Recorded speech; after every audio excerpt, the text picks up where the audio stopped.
The theater was quiet in a way that felt almost holy. The kind of quiet where even the air seemed to slow down and listen. Soft golden lights rested on the empty stage, glowing like early morning sun through a window. In the wide rows of seats, people waited with calm curiosity. Some leaned forward, others sat back with folded arms. Everyone was waiting for the next name to be called. Backstage, a 12-year-old Filipino boy stood beside his father. The boy was small for his age, with gentle eyes and hands that fidgeted as if they were always searching for something to hold. His father stood close, not too close, but close enough to feel like a wall of quiet strength. He wore a simple shirt, carefully pressed, and shoes that looked polished but old. His face showed calm, but his eyes carried many years of unspoken worry. They had traveled far to be here. The boy had never been on a stage like this before. He had never seen so many lights, or felt so many unseen eyes waiting behind a curtain. His father had told him to breathe slowly.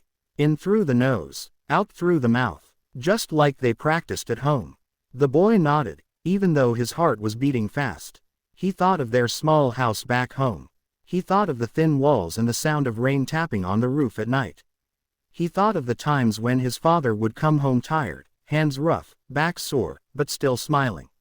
He thought of the evenings when they would sit together, the world quiet around them, and sing softly so they would not disturb the neighbors. Music was not a dream at first. It was a comfort. It was something they shared when money was short and days were long. The boy sang because it made him feel safe. His father listened because it reminded him that hope still lived in their small space. A voice called their number. The boy's breath caught for a moment. His father placed a gentle hand on his shoulder. It was warm and steady. "You are not alone," his father said softly. "No matter what happens." They walked toward the stage together. The curtain opened slowly, as if giving them time to step into a new world. The lights were brighter than the boy imagined. He blinked once, then stood still. His father walked beside him, calm and proud, even though his heart was also racing.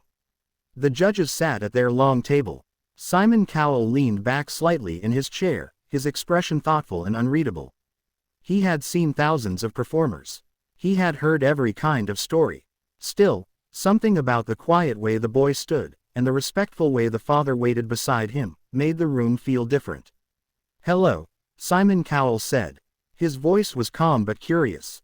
"Tell us your names and where you're from." The father spoke first. His voice was steady but gentle.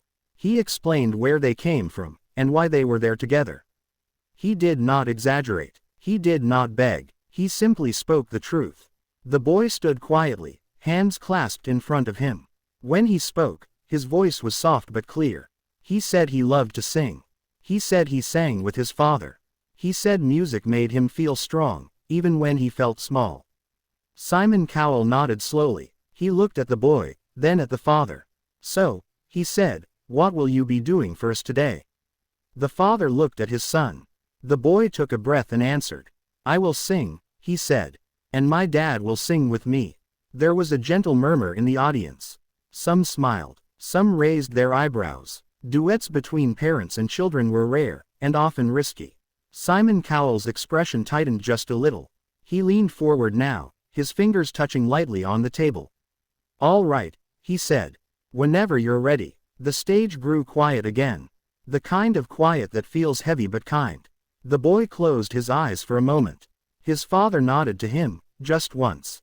The music began. It was simple at first. A soft opening. Nothing loud. Nothing dramatic. Just a melody that felt like a slow walk down a familiar road. The boy began to sing. His voice was clear and pure, carrying a gentle sadness that did not feel forced. It sounded honest, like a story told without decoration. The audience leaned in without realizing it. Then, after a few lines, the father joined in. His voice was deeper, warm with age and experience. It did not overpower the boy's voice. Instead, it wrapped around it, like arms around a child on a cold morning.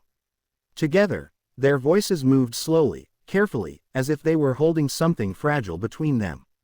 Simon Cowell's posture changed. He sat up straighter now.